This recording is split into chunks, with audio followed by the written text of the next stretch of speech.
नमस्कार बच्चों, स्वागत है आपके अपने YouTube channel the PCM vision में।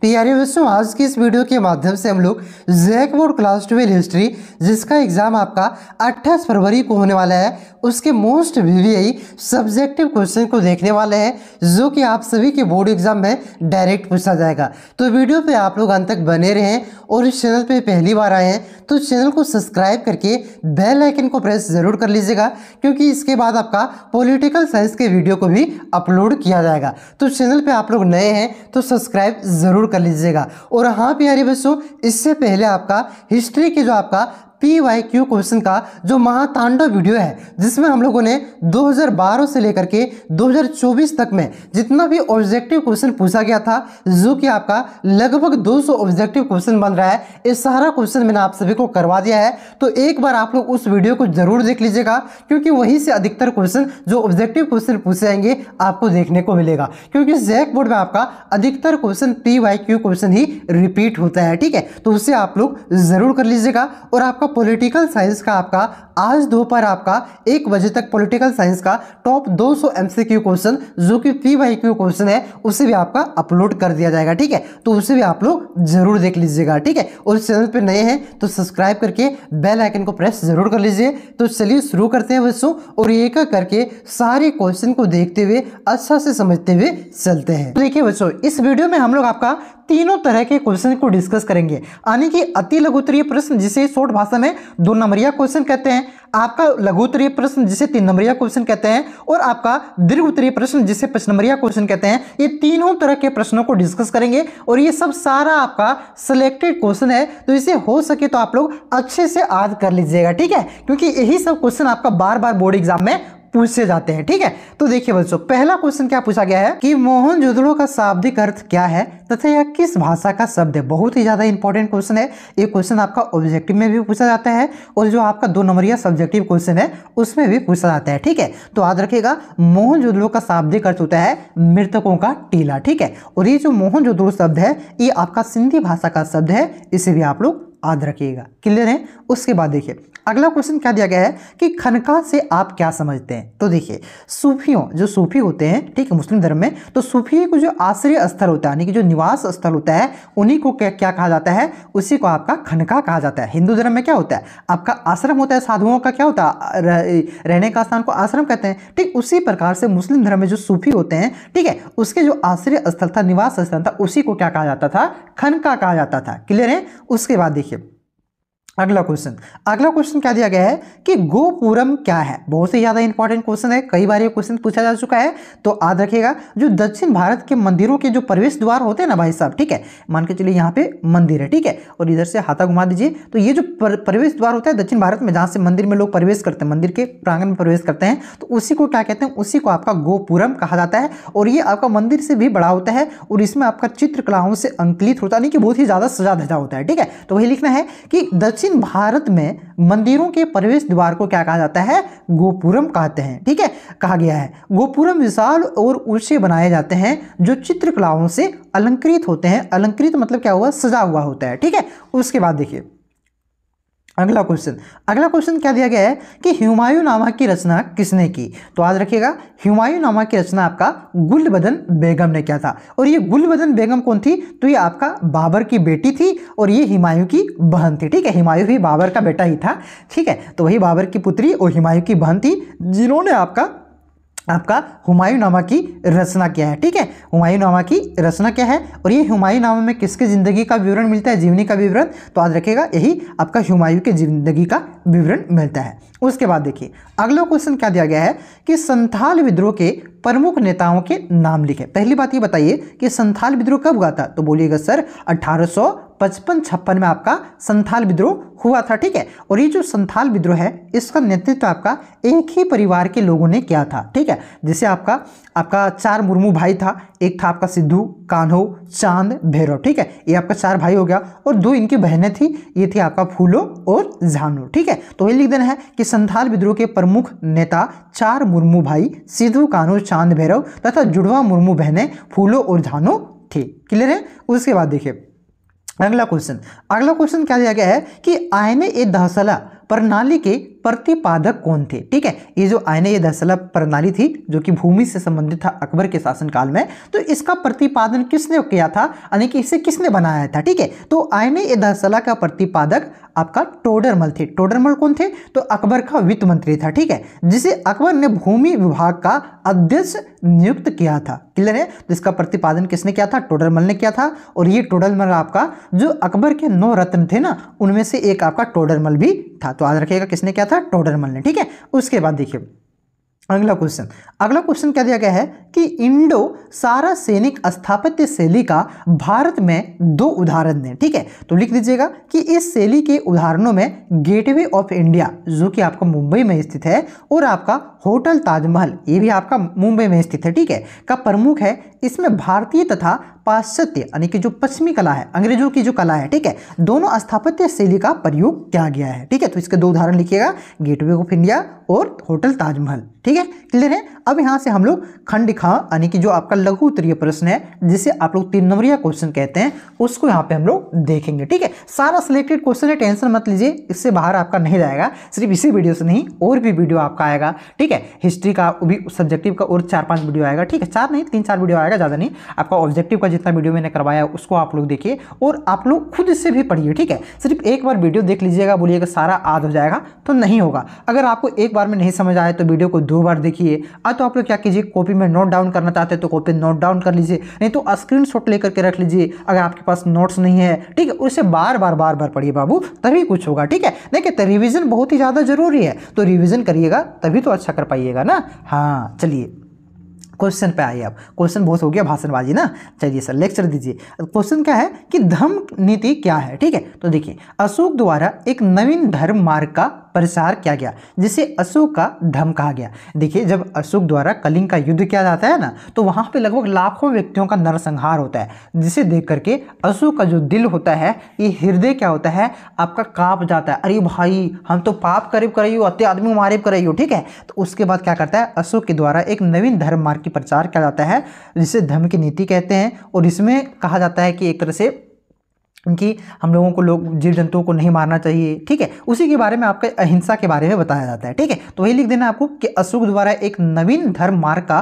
प्रसार किया गया, जिसे अशोक का धम्म कहा गया। अशोक के दूसरे स्तंभ लेख में धम्म की परिभाषा दी गई। तो अशोक के टोटल लगभग 13 शिलालेख था, 13 या 14। ठीक है, उनमें से जो आपका दूसरा स्तंभ है उसमें आपके धम्म की परिभाषा दिया गया कि धम्म क्या है। ठीक है, आगे देखिए, आगे आपको लिखना है 3 नंबरिया क्वेश्चन, थोड़ा ज्यादा लिखना है कि कलिंग युद्ध के बाद अशोक ने सर्वदा के लिए शास्त्र का त्याग कर युद्ध के स्थान पर धम्म घोष को बढ़ावा दिया। यानी कि जब कलिंग युद्ध हुआ उसके बाद अशोक ने हमेशा के लिए जो हथियार है उसे त्याग दिया, और जो आपका धम्म घोष है उसको बढ़ावा दिया। अशोक ने अपने धम्म नीति के अंतर्गत बड़ों के प्रति सम्मान, सन्यासियों तथा ब्राह्मणों के प्रति उदारता, सेवकों और दासों के प्रति अच्छा व्यवहार, दूसरे धर्म के प्रति आदर की, सम्मान की बात कहा। नहीं कि अशोक ने जो धर्म की नीति दिया उसमें क्या कि हमें बड़ों के आदर करना चाहिए, ब्राह्मण हो गया, साधु हो गया, सन्यासी हो गया, इसके प्रति उदारता रखना चाहिए।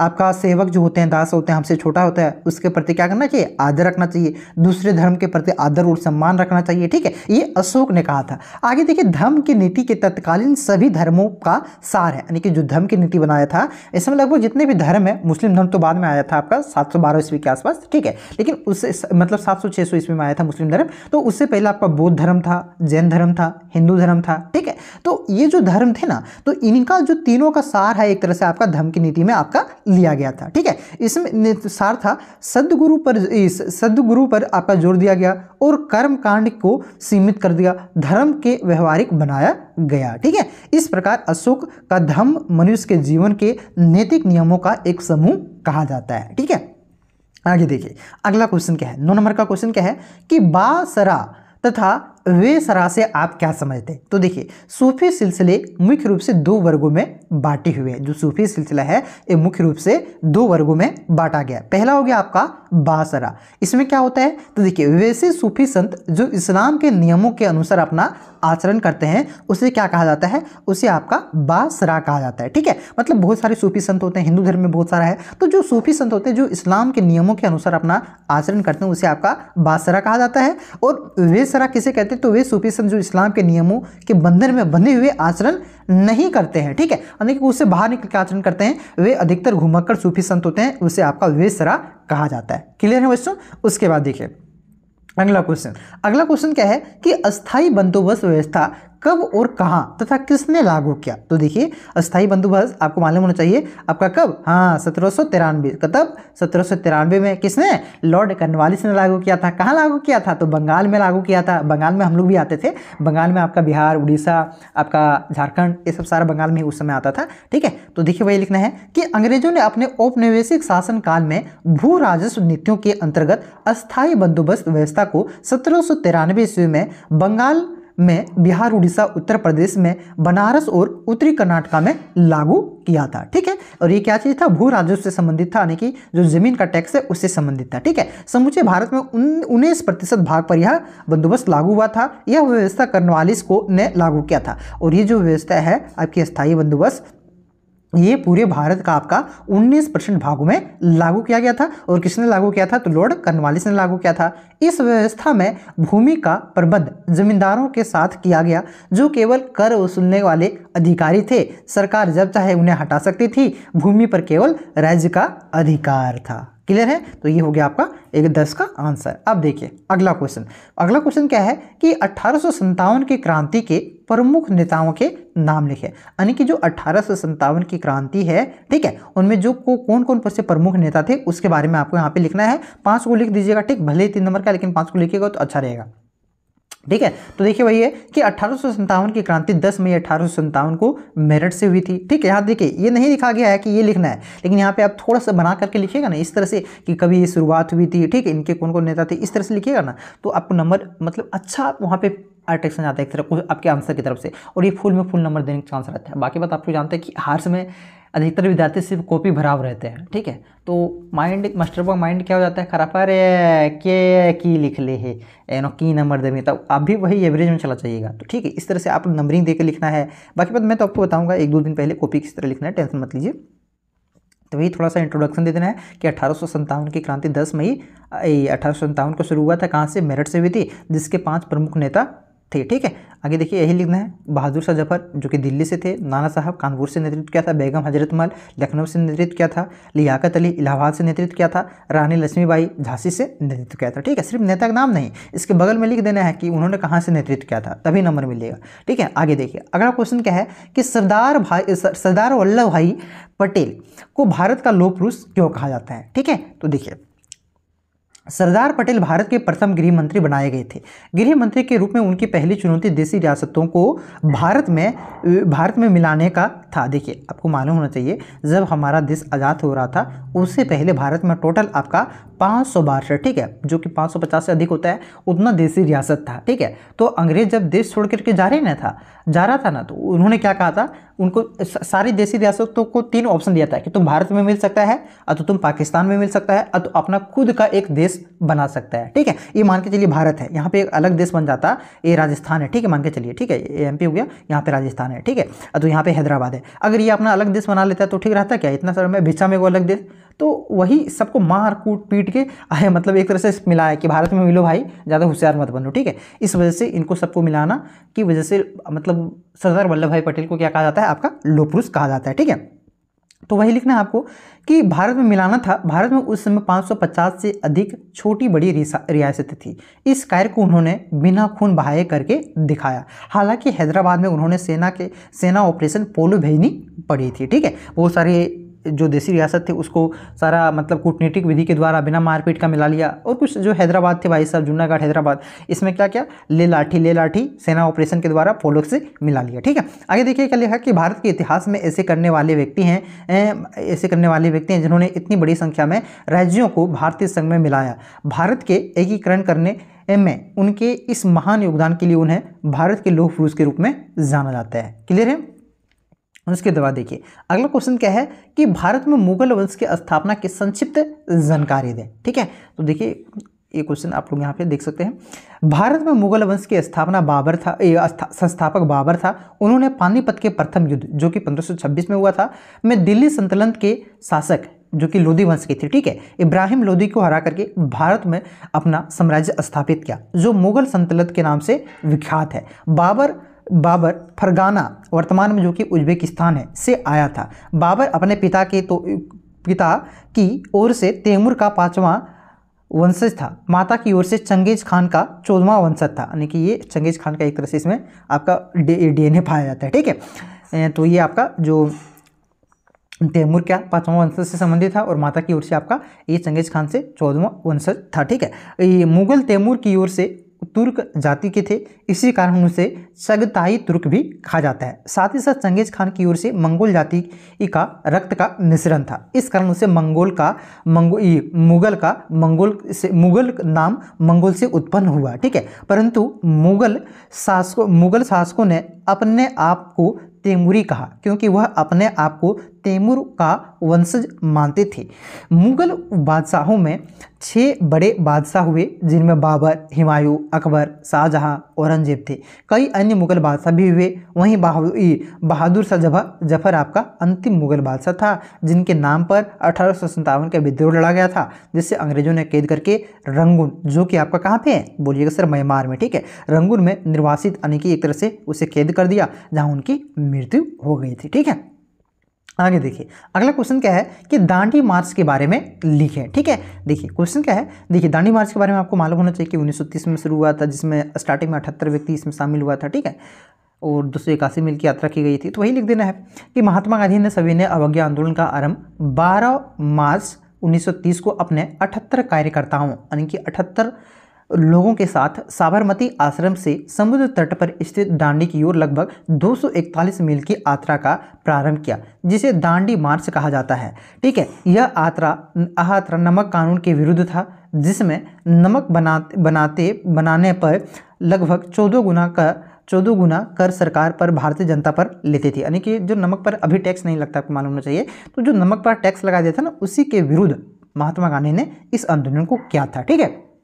वही लिखना है कि गांधी ने अपनी नमक यात्रा की पूर्व सूचना वायसराय लॉर्ड इरविन को दे दी थी, किंतु इरविन उनकी इस यात्रा को महत्व नहीं समझ सका, और वही सुभाष चंद्र बोस ने इस यात्रा की तुलना नेपोलियन की एल्बा से लौटने पर पेरिस यात्रा से की थी, ठीक है। फिर उसके बाद आगे लिख सकते हैं आप लोग कि 6 मार्च 1930 को महात्मा गांधी ने दांडी में महात्मा गांधी ने मुट्ठी भर नमक बना करके नमक कानून को तोड़ा और जनता से आग्रह किया कि हर गांव में नमक कानून तोड़ा जाए, शराब, अफीम, विदेशी कपड़ों की दुकान पर धरना दिया जाए, सरकार को कर नहीं दिए जाए, विदेशी वस्त्रों की होली जलाई जाए और सरकारी संस्थाओं का त्याग किया जाए, ठीक है। दांडी मार्च के कारण गांधी जी को 4 मई 1930 को आपका गिरफ्तार कर लिया गया था, ठीक है। महात्मा गांधी ने साथ ही साथ ये भी कहा था कि सरकार को टैक्स ना दें, वस्त्र जलाएं, अफीम, विदेशी कपड़ों की दुकान पर धरना दिया जाए, इसी के बारे में, ठीक है। आगे देखिए, अगला क्वेश्चन क्या दिया गया है आपका कि संथाल विद्रोह के कारण तथा उनके स्वरूपों की चर्चा करें। अब यहाँ से दीर्घ उत्तरीय प्रश्न है, प्रश्न नंबर क्वेश्चन थोड़ा सा बड़ा आपको लिखना है, ठीक है।